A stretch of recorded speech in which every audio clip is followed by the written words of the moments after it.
안녕하세요. 네, 안녕하세요. 저희 영상 보시는 분들 중에서 만성 질환에 고민이 있으신 분들이 굉장히 네. 많으세요. 당뇨나 뭐 신장 질환, 고혈압 같은 이제 만성 질환들이잖아요. 그런 게 있으면은 좀 간식을 고르기가 좀 쉽지가 않거든요. 그렇다고 간식을 또 안 먹을 수도 없고. 이런 분들에게 떡 같은 거를 좀 간식으로 추천을 할 수 있을까요? 사실은 만성질환이 있다라고 딱 진단을 받으면 이제 뭘 먹어야 될지 되게 고민인데, 오히려 만성질환자 분들이 건강한 간식을 택하시면 간식을 잘 활용하는 게 굉장히 좋은 식생활 관리법이 될 수도 있어요. 그래서 한 끼에 막 많이 먹고 다음 끼니까지 기다리는 것보다 오히려 소량을 끼니에 드시고 중간중간 음식들을 먹어주는, 그게 이제 간식의 정의잖아요. 그렇게 간식을 잘 활용하시면 좋은데, 떡은 굉장히 좋은 간식이 될 수가 있죠. 보통 간식으로 뭐 드세요? 라고 상담하면서 여쭤보면 빵, 과자, 무슨 음료 이런 거 말씀하시기도 하고 과일 같은 거 말씀하시기도 하지만, 실제 진짜 뭘 드셨는지 리스트를 받아서 보면 건강한 거를 찾아서 드셨다고 드셨는데도 그렇지 않은 것들이 있거든요. 근데 떡은 너무 달지 않은 것을 선택을 하셔서 정량만 드신다고 하면 오히려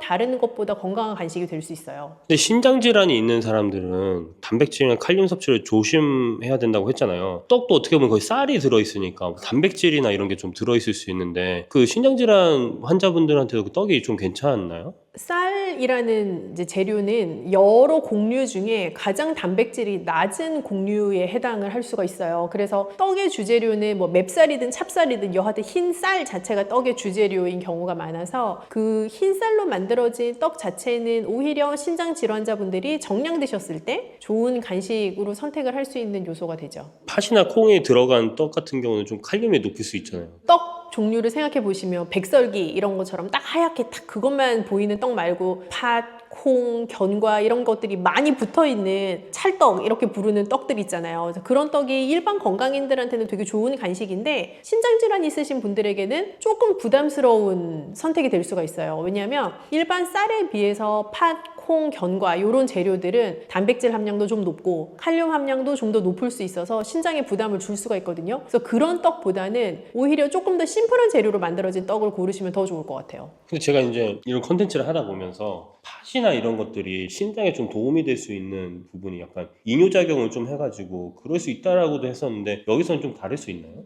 우리가 이뇨작용이라고 이제 얘기를 하면 소변을 배출하게끔 하는 작용을 더 촉진시킨다라는 개념으로 이해를 할 수가 있는데, 사실 우리나라의 여러 컨텐츠들이 키워드를 기반으로 내용을 띄울 때 이뇨작용은 붓기 제거, 다이어트, 뭐 체중 감량 요런 류의 키워드 안에서 이제 돌던 하나의 뭐 영양상의 이점이라고도 많이들 이해를 하고 계실 거예요. 그런데 이제 신장이라는 게 소변을 배출하는 기능이랑 연관이 있다 보니까 소변 자체를 많이 나오게 하면 신장 건강에 좋지 않을까라는 생각으로 자연스럽게 이어지실 수도 있을 것 같은데요. 이뇨작용을 촉진시키는 식재료 자체가 신장 건강에 반드시 도움이 된다고 볼 수는 없고요. 오히려 그 재료들이 가지고 있는 칼륨의 함량이 너무 높아서 과량으로 먹었을 경우에 내 신장에 좀 더 무리가 될 수 있는, 내가 생각하지 않았던 반대의 효과도 있을 수 있죠. 고혈압이 있는 분들한테는 떡이 괜찮을 수 있을까요? 고혈압 있는 분들이 가장 1번으로 조심하셔야 되는 영양소가, 관리해야 되는 게 이제 나트륨이라고 다들 알고 계시는데, 나트륨 함량이 높은 건 대부분 소금이 많이 들어가서 내 입에서 짠맛이 나거나 혹은 뭐 간장, 다른 뭐 케첩 이런 류의 다른 부가적인 양념류가 굉장히 많이 사용이 돼서 내 입맛에서는 뭐 아주 짜진 않아도 실제 음식이 가지고 있는 나트륨 함량이 높거나 이제 하는 그런 여러 가지 요인들이 있는데요. 떡 자체는 전통적인 조리법에 의해서 만들어진 떡이라면 사실 나트륨이 추가적으로 많이 들어가지 않아요. 그래서 나트륨 함량이 떡 자체가 높다라고 볼 수는 없어요. 실제 떡 먹고 아이고 짜서 못 먹겠다 이렇게 생각하시는 분은 안 계시잖아요. 그래서 그 떡 자체가 가지고 있는 나트륨 함량은 그렇게 높지 않기 때문에 고혈압 진단 받으신 분들에게도 정해진 양을 잘 지키실 수 있으면 떡은 좋은 간식이 될 수 있죠. 고혈압 분들한테 좀 권장하는 양이 있을까요?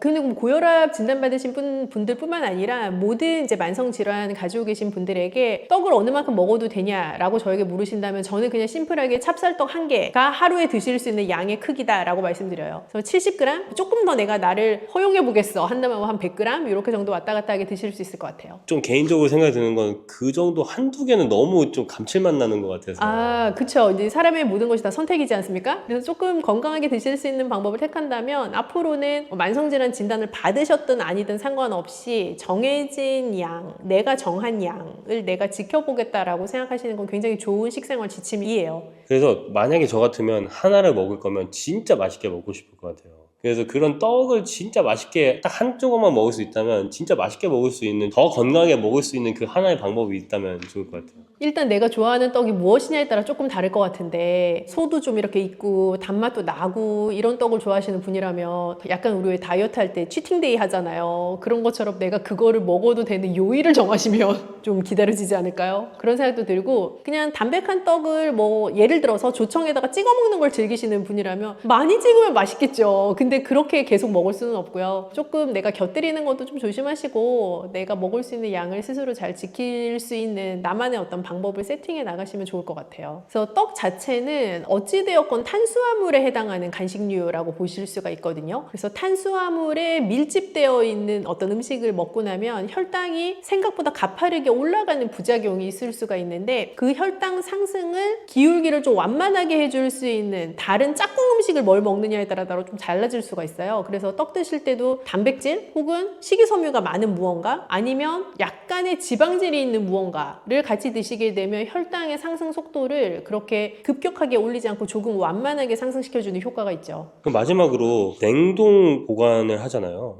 이런 떡들을 좀 맛있게 먹으려면 어떻게 하면 좋을까요? 떡을 이제 구매를 하시고 나면 대부분 실온에 두신 상태의 그 소비 기한 동안에 빠르게 드시거나 아니면 그 기간에는 못 드실 것 같으면 이제 냉동에 넣는 게 가장 떡을 잘 보관할 수 있는 방법인데 냉동에 넣어놓은 떡을 내가 다른 추가적인 조치 없이 해동만 한 상태에서 바로 먹으려고 그러면 그 떡의 쫀득한 식감도 없어지고 옛날에 보들보들 쫄깃쫄깃 이런 거 다 없어요. 그래서 그렇게 먹을 수는 없고요. 냉동된 떡 자체는 전자레인지에 가볍게 돌려주시거나 그때 물을 이렇게 조금 뿌려주시면 더 좋고요. 아니면 찜기에 살짝 다시 쪄서 드시면 원래의 떡의 본연의 맛을 좀 더 즐기실 수가 있죠. 네, 안녕하세요. 네, 안녕하세요. 요즘 저희 사이에서는 항산화가 좀 인기가 있습니다. 항산화가 대체 어떤 건가요? 항산화를 이해를 하시려면 산화가 무엇인지를 더 먼저 이해하시는 게 좋을 것 같아요. 산화라는 거는 내 몸에 있는 우리가 세포로 내 몸이 구성이 되어 있잖아요. 각각의 세포가 시간이 지나고 노화 과정을 겪으면서 계속 산화 과정에 노출이 돼요. 그래서 산화 스트레스가 올라가는 상태로 세포가 노화라는 과정을 겪게 되는데 항산화라는 것은 이 산화 과정을 저지하거나 이 속도를 좀 늦추어 줄 수 있는 작용을 말해요. 그래서 항산화 성분은 내 세포의 산화 과정 자체를 늦추어 줄 수 있는 역할을 하는 그런 성분을 의미하죠. 그럼 이런 항산화를 시킬 수 있는 성분에는 또 어떤 것들이 있나요? 많이들 이제 들어보셨을 텐데 뭐 채소나 과일에 뚜렷한 색깔을 내주는 컬러를 나타내 줄 수 있는 여러 용어들 아마도 뭐 클로로필 초록색에 많이 들어가 있는 거, 뭐 보라색에 들어가 있는 안토시아닌 이런 것도 들어보셨을 것 같고요. 노란색이나 주황색을 내는 베타카로틴 그런 성분들도 들어보셨을 것 같고요. 플라보노이드 이런 것도 들어보셨을 텐데 그런 성분들이 다 항산화 성분들의 대표적인 것들이에요. 그럼 폴리페놀이라는 것도 항산화 물질로 알고 맞아요, 네. 그런 것도 어떤 것들에 좀 많이 들어있나요? 대표적으로는 아마 주변에서 많이 접하실 수 있는 것 중에는 다크 초콜릿도 있고요. 카카오도 그런 성분을 가지고 있고요. 그리고 우리나라 전통 재료 중에서는 쑥도 추천할 만하고요. 그 쑥에 있는 그 항산화 성분은 몸에 어떤 도움을 많이 주나요? 뭐 사실 쑥 하면은 딱 뭔가 굉장히 짙고 아주 깊은 초록색이잖아요. 그래서 그 쑥은 클로로필이라고 부르는 항산화 성분도 많이 있고 플라보노이드라고 하는 항산화 성분도 많이 가지고 있어요. 뭐 아마 들어보셨겠지만 쑥이 여자한테 좋다 그런 얘기들도 예전에 어른들이 많이 하셨는데 그 여자한테 좋아요 라고 하는 것 자체가 몸을 따뜻하게 해주는 성질이 있어서 그렇다라고들 말씀들을 하셨었거든요. 그러면 그 몸을 따뜻하게 해주는 게 나를 덥게 한다 그런 얘기라기보다는 내가 가지고 있는 노화 과정에서 올 수 있는 여러 염증들을 완화해 줄 수 있고 갱년기에도 쑥이 좋다라고 하잖아요.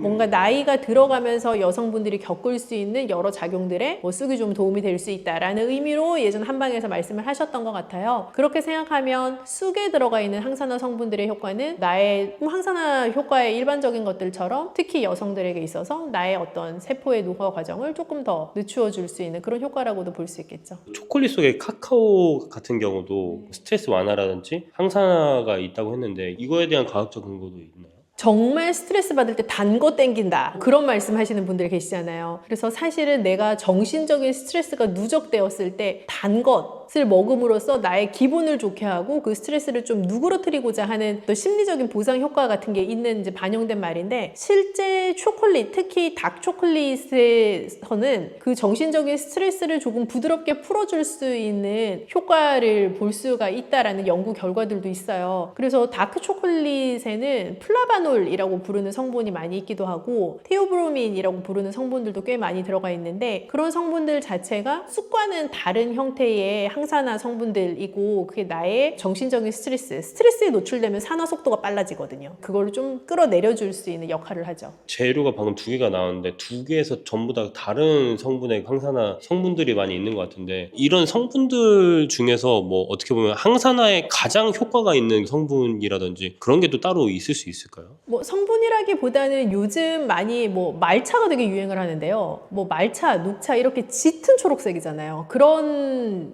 재료들도 사실은 항산화 효과가 크죠. 플리바놀이랑 테오브로민, 베타카로틴 막 이런 성분들 중에서 가장 높은 거는 그렇게 따질 순 없어요. 그런 연구 논문이 있는데 다 의견이 달라요. 그 아직 순위를 매기고 싶어 하는 과학자들이 있어요. 저도 너무 매기고 싶더라고요. 효과가 있는데 그게 이제 어떻게 따지면 되냐면, 이게 지금 육류 얘기를 하는 게 아니라 다 땅에서 나는 것들에 대한 얘기잖아요. 그래서 이 토양이 가지고 있는 것에서부터 영향을 받기 때문에 조도나 이 토양이 가지고 있는 영양소나 얘한테 어떤 물을 줬느냐, 얘를 어느 시기에 어느 나라에서 땄느냐 이런 거에 따라 가지고 있는 항산화 성분의 용량 자체가 다 달라요. 그래서 우리가 무엇이 무엇보다 뭐 효과가 극명하게 좋다라고 얘기할 수가 없을 수도 있고요. 예를 들면 제가 뭐 가지가 압도적으로 1등입니다 라고 해도 나 가지 싫어하는데 이러면 그만이잖아요. 그래서 각각의 기호도가 음식에서는 반영이 될 수밖에 없어서, 그렇게 항산화 성분 무엇이 무엇보다 더 좋냐라고 물으면 제가 답을 하기가 좀 애매하죠. 그럼 결론적으로 봤을 때는 그냥 다 먹어도 괜찮다 그런 거죠. 네, 그럼요. 녹차도 말씀해 주셨어요. 네. 녹차 말고 또 다른 게 또 있나요? 녹차도 강력하고요. 사람의 그 위장 상태에 따라 다를 수 있지만 커피도 굉장히 좋은 항산화 성분을 가지고 있어요. 커피가요? 네네네. 그래서 우리나라는 카페가 너무 발달해 있어서 커피라고 하면 순수한 아메리카노랑 에스프레소 떠올리는 분도 계시겠지만 카페 모카 이런 거 떠올리시는 분 계실 텐데, 그런 달달이 커피들은 사실 해당 사항이 별로 없고요. 정말 순수하게 그 커피 원두만 가지고 만들어낸 커피들은 항산화 효과가 있죠. 근데 제가 알기로는 녹차도 그렇고 커피도 그렇고 카페인 성분이 있잖아요. 그것 때문에 신장에 안 좋다는 말이 있는데 그게 정말인가요? 카페인 자체가 신장에 안 좋다라고 생각을 하시기보다는 신장에 과량 섭취했을 때 무리를 줄 수밖에 없는 것이라고 생각을 하시는 게 더 맞을 것 같아요. 그래서 여전히 아주 원론적으로 양에 대한 개념으로 돌아가게 되면 커피나 녹차도 하루에 한두 잔 정도 내가 섭취할 수 있는 선이다라고 생각하시면 이슈가 없을 거라고 생각합니다. 하루에 한두 잔 정도 마시는 게 좋다는 말씀이신 거죠? 다만 플러스 달달이 빼고요. 네, 라떼 이런 건 안 되고? 라떼는 괜찮아요. 라떼는 우유랑 섞여 있는 커피이기 때문에 당뇨 환자분들이나 고혈압 환자분들은 괜찮고요. 단백질 함량이 워낙 높으니까 신장 질환자분들은 조금 주의를 하셔야 되지만, 다른 만성 질환자분들에게 라떼까지는 아주 오케이입니다. 다만 여기에서 캐러멜 라떼 뭐 이런 식으로 진화되기 시작하면 약간 곤란하죠. 당류가 안 들어간 라떼 네, 정도. 맞아요.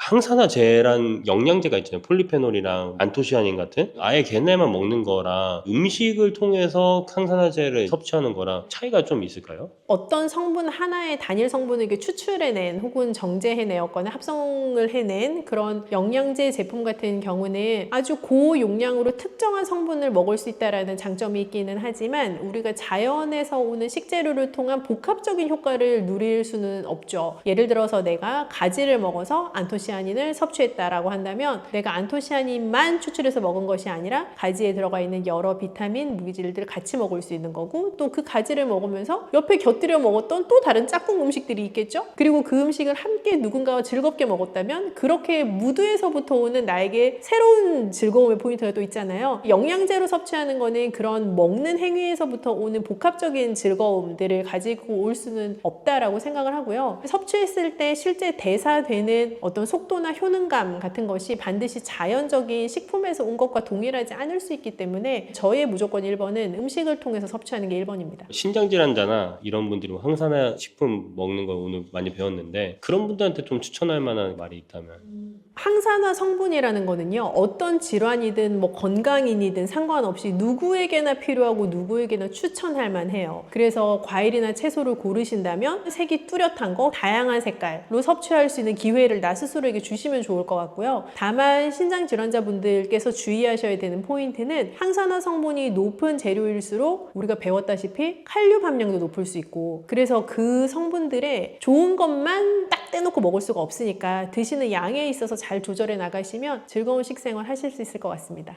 소고기와 들깨 자체의 밸런스가 강력하다고 말씀드렸잖아요. 그런 강력한 밸런스를 부드럽게 먹을 수 있는 방법이기 때문에 소화 흡수에 너무 좋죠. 네, 박사님 안녕하세요. 네, 안녕하세요. 영양학 박사 그레이스입니다. 박사님 요즘 들깨가 인기가 많거든요. 네. 그리고 이제 단백질 얘기로 소고기 얘기도 굉장히 관심을 많이 가지고 계시는데 이 두 개가 좀 조합이 되면 좀 어떨까요? 아, 소고기랑 들깨요? 네. 아, 둘은 궁합이 나쁘지 않죠. 일단 소고기는 네. 단백질이 많은 재료이고 네. 들깨는 오메가3 불포화지방산이 많단 말이에요.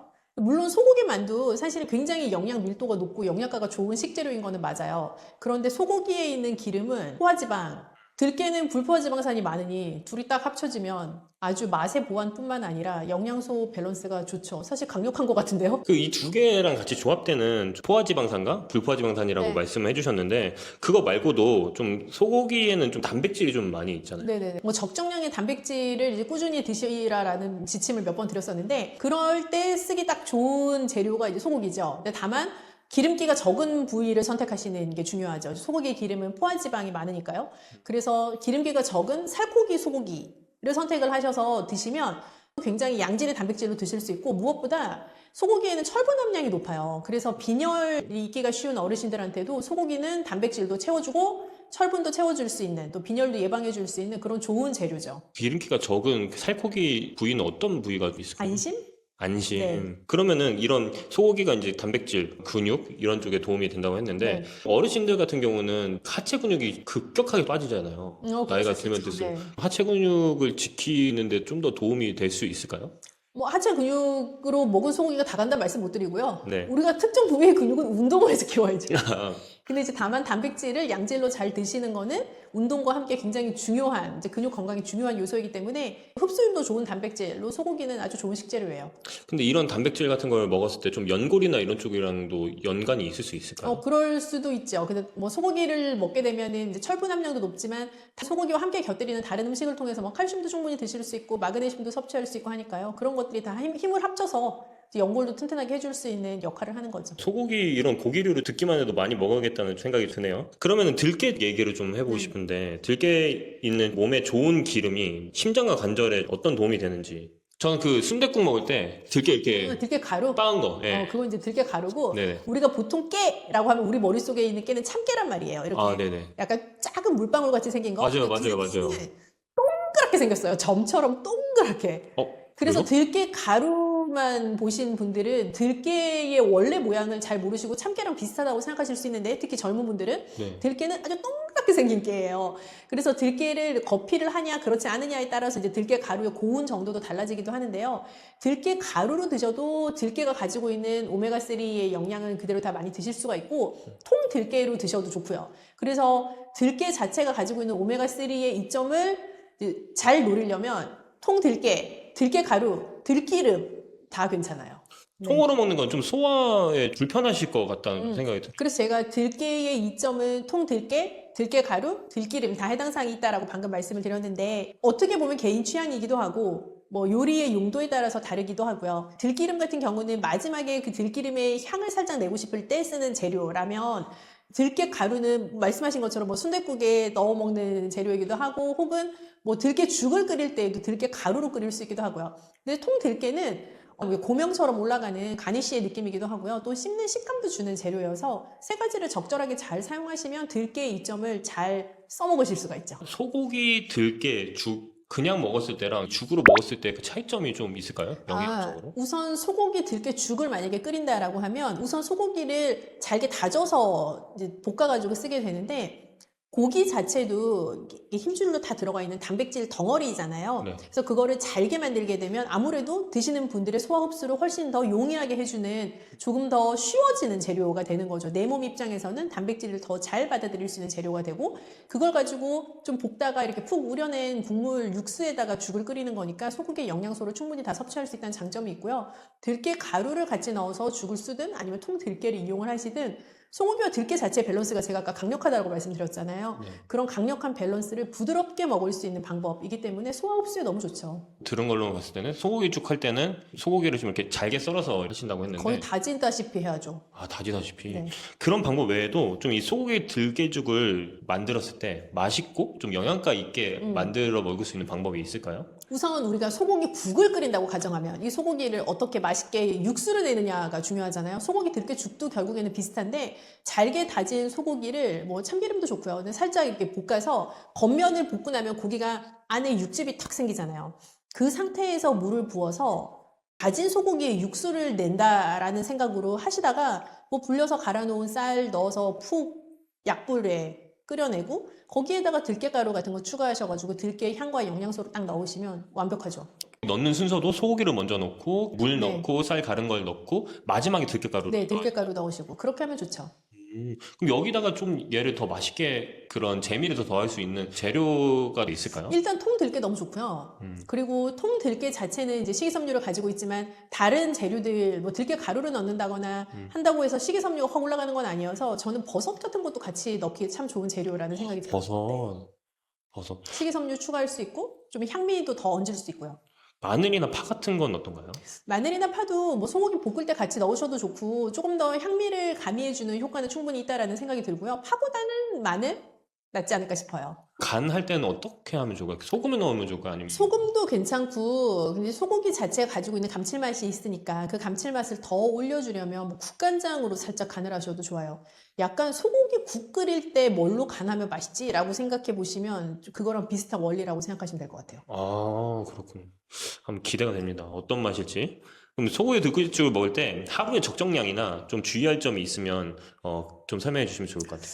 우선 소고기는 고단백 재료잖아요. 그래서 한 끼에 너무 많은 단백질을 먹지 않도록 한다라는 그 대원칙 하에서 생각해 보면 소고기를 뭐 한 번에 소고기죽 끓일 때 내가 한 번 먹는다라는 전자에서는 한 공기에 한 50g 정도의 소고기가 들어가도록 하면 좋겠다라는 생각이 들고 들깨도 불포화 지방산이 많은 좋은 식재료인 것은 맞지만 몸에 좋다고 해서 너무 많이 드시면 속이 아프거나 배탈이 날 수가 있는 재료예요. 그래서 정해진 양만큼을 적절하게 드시는 게 가장 핵심이죠. 마지막으로 좀 이런 신장에 관심 있는 분들한테 이거 네. 소고기 들깨죽 섭취 주의점 이런 거를 말씀해 주시면 좋을 것 같습니다. 이건 여전히 소고기의 단백질의 문제라고 생각을 하는데 이제 단백질을 너무 많이 드시면 안 된다. 그리고 단백질을 하루에 드실 양을 서너 번에 나눠서 드셔라 라는 이 두 가지의 원칙이 좀 지켜져야 되는 메뉴에 해당을 해요. 그래서 소고기를 우리가 뭐 반근 정도 사면 300g이잖아요. 그래서 한 번에 내가 50g씩 먹어야지라고 하면 반근 사서 6등분 하면 되거든요. 무슨 말인지 이해되셨죠? 그러면 그 6등분씩 한 그 다져놓은 소고기를 그러면 한 번에 내가 어느 정도 양을 먹으면 되겠구나라는 게 머릿속에 감이 오시잖아요. 그 정도의 양이 들어가 있는 소고기 죽을 먹는다라고 생각하시면 적정한 양이죠. 네, 셰프님 오늘 들깨 소고기죽 하신다고요? 네네, 맞습니다. 이건 어떻게 해야 되나요? 소고기 들깨죽은 너무 간단해요. 물을 한 컵 반 정도 부으세요. 바지락 육수도 있고, 네. 뭐 사골 육수도 있고, 멸치도 있고. 이런 다행이네. 경우는 어떤 육수를 넣으시나요? 소고기 들깨죽 저기는 이제 사골 육수를 넣고, 약간 원재료에 약간 어울리는 걸 좀 생각해 보시면 될 것 같아요. 그래서 바지락 같은 경우는 대체로 다 어울리는데, 약간 이런 고소한 맛 나는 이런 것들은 사골이 가장 적당하긴 하더라고요. 치킨 소스 기억나실까요? 얘는 한 티스푼 정도 얘도 넣어주시고, 소고기 들깨죽이잖아요. 그래서 네. 소고기를 이렇게 저희가 볶아 놓은 게 있거든요. 볶아서 이렇게 다지신 건가요? 그래서 다진 거를 그냥 참기름에 살짝 볶아주시면 되고, 얘는 몇 g을 넣냐 하면은 한 숟가락으로 크게 한 2개 정도 될 것 같은데요. 여기에다가 이제 밥을 넣으시면 되죠. 네. 그래서 이 상태에서 끓여주면 됩니다. 향 요소들은 맨 나중에 넣는 거예요. 그런데 얘는 제가 들기름을 처음에 살짝 넣는 이유는 네. 약간 엉겨붙는 느낌이 살짝 있어요. 기름을 어떤 무조림을 할 때나 어떤 조림 같은 걸 할 때 기름을 먼저 넣게 되면 이 원재료들을 살짝 이렇게 어우러지고 조화롭게 하는 뭔가 설명하지 못할 비법이겠습니다. 아, 네. 끓이고 있는 건 한 중불에 하신 건가요? 네, 우선은 끓을 때까지는 좀 센 불로 했다가 한 중간 불로 계속 끓이시면 될 것 같고. 한 5분 정도 하면 될까요? 네네네. 음. 죽밥을 해놨다고 했잖아요. 네. 죽밥을 해놓은 상태이기 때문에 5분이면 되는 거예요. 근데 집에 만약 밥을 한다. 밥을 하면 좀 시간이 걸려요. 한 15분 정도? 그러면 물량을 더 높여야 되기도 하고, 그래서 죽밥을 한번 다 만들어 놓으면 이렇게 이제 한번 끓이기만 하면 되니까. 그리고 이제 밥 농도는 끓이다 보면 좀 묽다 싶으면 이렇게 한 숟가락 더 넣어도 되고. 마지막에 보니까 들깨 가루를 넣으시고 그 들기름을 넣으시고 통들깨를 넣으셨던 것 같은데. 네, 맞아요. 저희가 이제 들기름, 향미에 대한 것들은 맨 나중에 넣는 게 가장 좋거든요. 이게 조리를 하다 보면 향은 다 날아가요. 그래서 이제 아까 들기름을 제가 1차에 잠깐 넣었던 것들은 죽에 대한 조화로운 어우러짐을 넣은 거고, 마지막의 향은 드실 때 이제 고소한 향미가 일어나서 뭔가 식욕과 감칠맛에 대한 것도 더 올라올 수 있게 넣은 거고, 그리고 이제 통들깨, 얘는 살짝 씹히는 것도 있기도 하고 고명이거든요. 근데 고명이라는 것들은 이게 어떤 의미가 있냐면 이 음식이 당신을 위해 준비된 음식이라는 걸 뜻하는 거예요. 그래서 이제 고명을 올려준 거죠. 아까 그 고객도 어제 바지락죽 드셨다가 오늘은 또 소고기 들깨죽 드시고 매일 오실 것 같습니다. 네, 단골이 생겼네요. 네네네. 네. 안녕하세요. 영양학 박사 그레이스입니다. 편의점이나 이런 데 가보거나 죽 같은 거 팔 때 기본적으로 나오는 게 소고기 야채죽이잖아요. 왜 사람들이 그런 거를 먼저 사는지, 마트나 이런 곳에서 왜 많이 파는지 좀 궁금한데, 소고기 야채죽의 조합이 환자분들한테 좀 좋은 음식인가요? 그 예로부터 죽이라고 하면 사실 뭐 아플 때 먹는 음식이라는 인식이 강했잖아요. 네. 그래서 일단은 소화가 잘 돼야 된다. 몸에 좋은 재료가 조합돼야 된다. 뭔가 먹고 기력이 났으면 좋겠다. 그런 대중들의 바람이 있는 메뉴였을 것 같아요. 그래서 소고기 야채죽도 보면 소고기는 단백질이 충분한 고급 재료고 소고기에 없는 비타민, 미네랄 같은 거는 야채가 많이 가지고 있으니 둘의 영양학적인 조합은 사실 굉장히 좋죠. 그리고 쌀이랑 같이 끓여낸 요리가 이제 죽이니까 단백질, 비타민, 미네랄, 또 한국인에서 밥상에 빠질 수 없는 쌀까지 딱 조합이 된 삼박자가 맞는 메뉴죠. 그럼 이 소고기랑 야채를 넣으면 어떻게 영양 균형을 맞출 수 있는지, 특히 시니어한테 어떤 도움이 되는지 좀 네. 구체적으로 좀 말씀해 주시면 좋을 것 같아요. 우선 소고기는 단백질, 철분 이게 가장 중요한 영양소거든요. 그래서 소고기의 단백질은 소화 흡수율이 아주 높은 생체 내에서 잘 활용될 수 있는 효용성이 높은 단백질이고요. 소고기에 들어가 있는 철분도 흡수율이 높은 철이에요. 그래서 소고기 자체는 고단백, 고철분 식재료에 해당을 하고 곁들여지는 야채 하면 우리가 미량 영양소에 해당하는 비타민, 미네랄, 또 생리활성 물질들이 충분한 그런 재료이니까 둘의 조합은 일단 뭐 궁합은 말할 것도 없고요. 어르신들이라고 하면 사실 고단백 재료를 먹어야 된다라고는 알고 있지만 소화에 조금 불편하겠다 싶은 생각을 하실 수도 있는데 소고기 야채죽 같은 경우는 우선 소고기의 고단백 함량과 그 성분 자체를 굉장히 편안하게 부드럽게 먹을 수 있는 방법이기도 하고 동시에 야채에 충분히 들어가 있는 식이섬유도 같이 먹을 수 있고 비타민, 미네랄도 같이 먹을 수 있으니까 너무 좋죠. 소고기 자체가 이제 고단백 식품이기도 네. 하니까 근간소증 같은 거 개선에 도움이 될 수도 있겠네요.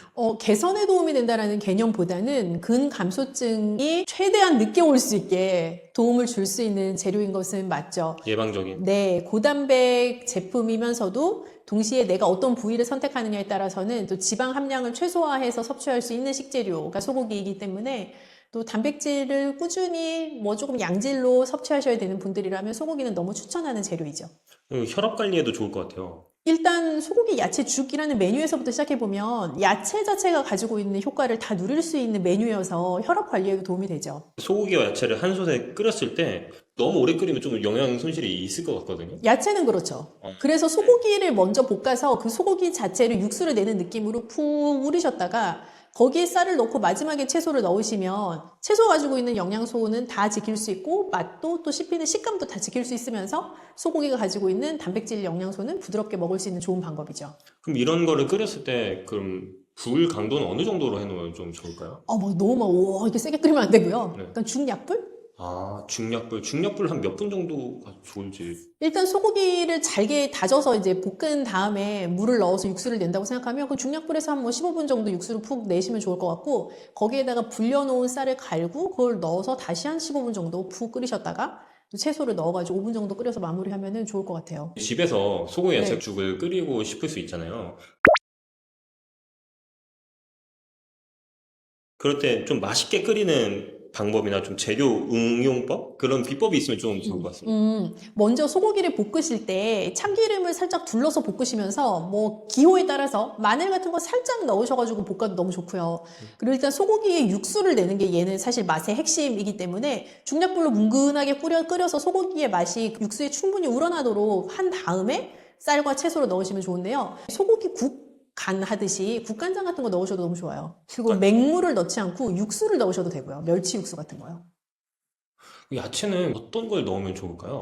뭔가 제한 사항 없이 그냥 기호에 따라 넣으셔도 좋은데, 우선 소고기 자체가 그냥 짙은 갈색이잖아요. 그래서 색깔을 좀 예쁘게 맞춰줄 수 있는 거면 더 우리가 보기에도 좋겠죠. 그래서 당근 같은 것도 추천이고, 단호박, 애호박 같은 선명한 색깔을 가지고 있는 채소류들 다 추천이고요. 양파나 버섯 같은 것도 너무 좋고요. 파프리카 막 이런 것도 괜찮을까요? 색깔상으로는 예쁜데 어울릴까 싶습니다만은 죽에다가 잘 넣지는 않는데요. 근데 애들 이유식 할 때 좋아요. 그러면은 이런 소고기 야채죽도 이제 네. 적정 섭취량이 있을 것 같아요. 네네네. 네, 한번 말씀해 주시죠. 우선 소고기 야채죽에서 제가 생각할 때 핵심은 소고기 대 야채가 1대2라는 거예요. 소고기가 1만큼의 분량이 들어간다면 야채는 2만큼의 분량을 넣는다라고 생각을 하시면 밸런스가 맞을 것 같은데, 왜 이걸 강조해서 말씀드리냐면, 보통 소고기 야채죽 끓인다 하면 야채는 그냥 지나가는 양만큼 넣으시고 막 소고기 이만큼 넣으시는 분들 계시거든요. 근데 그렇게 하면은 소고기의 맛은 강력할지 모르지만 뭐랄까요, 입안에서 씹히는 느낌도 소고기만 굴러다니고 먹고 나면 약간 느끼할 수도 있고, 또 어르신들한테는 이게 너무 과량의 단백질일 수도 있어요. 그래서 소고기는 한 50g 정도 넣는다라고 하면 야채는 한 100g 정도 되게 1대2 정도의 중량을 지켜주시면 영양 밸런스 참 좋은 죽이 될 것 같아요. 그럼 이 소고기 야채죽 같은 경우는 또 연골 건강에도 좀 좋을 수 있겠네요. 뭐 그럴 수 있죠. 여러 가지 영양 밸런스가 좋은, 또 미량 영양소도 같이 먹을 수 있는 메뉴이니까 너무 좋죠. 그러면은 마지막으로 이 소고기 야채죽을 많이 드시고 싶어 할 것 같아요. 좀 이거 보고 나서. 근데 신장에 좀 그 관심 있는 분들한테 좀 주의사항이 있으면 말씀해 주시면 좋을 것 같습니다. 우선 소고기라는 재료가 단백질 함량이 높은 재료니까 한 번에 너무 많이 먹지 말아야지 라는 생각을 가지시는 게 제일 중요해요. 그래서 반근의 소고기를 사시면 제가 6등분을 하시면 좋겠다라고 말씀을 드렸는데, 그럼 이제 한 조각이 50g 정도 되거든요. 그 정도의 양을 그냥 드신다라고 생각을 하시면 적절하다라는 생각이 들고요. 야채도 칼륨, 고칼륨 혈증처럼 칼륨 함량이 너무 높은 거를 반드시 피해야 되는 경우라면 데쳐낸 야채를 가지고 썰어서 죽을 조리하시면 더 좋아요. 그 데쳐낸 야채들도 시간이 지나면 부패하기가 좀 쉽지 않나요? 그럼 바로 죽을 끓여서 드시는 거니까 너무 오래 보관하실 수는 없죠. 죽을 끓여가지고 냉동하시는 건 괜찮아요, 오히려. 쌀은 그럼 어느 정도까지 갈면 딱 좋을까요? 안 갈아도 죽을 끓이는 데는 아무 이슈가 없고, 오히려 더 입안에서 이렇게 좀 뭐랄까요, 가득 씹히는 죽을 좋아하시는 분들은 갈지 않은 쌀로 하셔도 되고요. 근데 소화 흡수율을 더 높이고 더 부드럽게 넘어가는 죽을 만들고 싶다 하시면 불려놓은 쌀을 좀 믹서기에다가 바짝 가시면 되고, 나는 중간 정도 식감이 좋아, 그러면 쌀알이 한 반 정도 될 때까지만 가셔도 되고요. 그건 정말 개인 취향입니다. 근데 신장이 안 좋은 분들은 좀 더 많이 가면 좋을까요? 꼭 그런 건 아니에요. 흰 쌀이기만 하면. 흰쌀이기만 하면 네. 되는 거예요. 소고기 야채죽. 네, 소고기 야채죽. 소고기 야채. 근데 시중에도 소고기 야채죽 많이 팔잖아요. 네, 그렇죠. 많이 파는데 그 맛있는 소고기 야채죽은 좀 흔치 않은 것 같아요. 이게 맛있게 하려면 많이 넣어야 돼요. 소고기를 네, 소고기도 많이 넣어야 되고, 네. 야채도 많이 넣어야 되고. 그런 걸 하기가 정말 쉽지 않은데 네. 오늘 약간 소고기 야채죽 맛있게 만드는 법을 좀 알려주시면 좋을 것 같습니다. 그럴까요? 오늘은, 제가 특별히 이제 이런 야채들을 이제 더 가져오긴 했는데, 당연히 그 소고기 야채죽이니까 소고기가 들어가야 되고, 그리고 이제 밥 같은 형태가 들어가고, 그리고 부추도 살짝 들어가고요. 이제 저희가 약간 야채들 썰어놓은 상태, 얘가 좀 큰 거를 보여드릴까요? 이렇게 냉동 해동된 상태이긴 하는데, 저는 이제 야채들을 이렇게 다 잘라서 이렇게 냉동시켜 놓고 사용하고 있습니다. 요거랑 이렇게 육수, 이렇게 총 5가지 재료가 필요합니다. 저희가 약간의 감칠맛을 좀 더 높이려고 치킨 스톡이라고 매기 소스를 좀 사용하고 있어요. 매기 소스는 한 어느 정도 양 넣으면 좋을까요? 그냥 1인분 분량으로 생각하면 한 티스푼 정도? 한 티스푼 정도? 네, 이게 엄청 농축된 짠맛이 있어요. 그래서 그 한 티스푼 넣어도 1인분 분량으로 충분합니다. 아, 네, 알겠습니다. 그 야채는 뭐뭐 들어있는지 한 번만 설명해 주시면 좋을 것 네. 같아요. 야채는 보시면 이렇게 푸른빛 나는 게 애호박, 그 다음에 양파, 당근, 양배추, 감자 이런 형태. 부추도 송송 썰어가지고 이렇게 들어가고요. 아까 얘기했던 죽밥, 그리고 이 소고기. 소고기는 그 다진 형태로 정육점에 팔거든요. 이게 안심이에요? 아니면 어떤 얘는 그 목심 목심? 형태로 안심 같은 거 사용해도 되고요. 그리고 이제 적당량 기름도 이제 이 음식에 풍미를 올려주거든요. 이제 목심 같은 것도 사용하셔도 되고. 아, 그렇습니다. 좋습니다. 그런데 얘 같은 경우는 저는 이제 한번 참기름에 살짝 볶아놓은 거예요. 볶아놓은 다음에 얘도 이제 그 냉동 보관했다가 이렇게 소분된 형태로 사용하고 있거든요. 네. 좋습니다. 한번 기대가 됩니다. 네. 어떻게 요리를 하실지. 네. 육수를 한 컵 반 정도 분량을 붓고요. 네.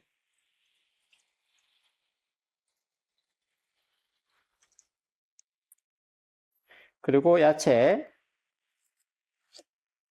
한 반 컵 정도 분량.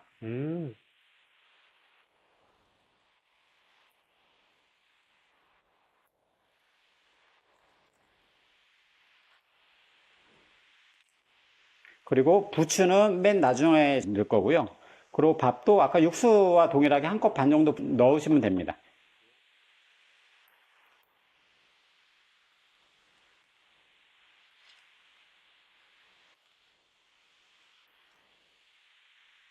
그리고 고기는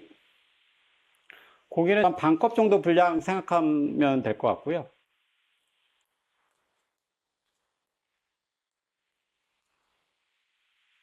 네, 이렇게 하고 약간의 윤기와 향과 내기 위해서 참기름을 살짝 더 붓고요. 이렇게 끓여주시면 되고 부추 한 2숟가락 넣어서 마무리해 주시면 되는 거예요. 마무리라는 거는 이거 좀 어느 정도 익힌 다음에 네, 한 마지막 80% 정도 이제 얘가 다 부글부글 끓였고, 이제 먹을만 하다. 생각했을 때 한 부추 한 2숟가락 정도 넣어가지고, 이렇게 후 마무리 끓여가지고 드시면 됩니다. 불은 어느 정도 세기로 하면 좋을까요? 중간 약불로 생각하시면 돼요. 너무 세면 얘가 이제 수분이 너무 다 날아가서 애매한 죽이 나올 수 있거든요. 네. 차라리 중간보다 낮은 약불 상태로 해서 은근히 이렇게 끓여주시면 늦어도 한 6분, 7분이면 다 끓을 것 같은데요. 아, 네, 좋습니다.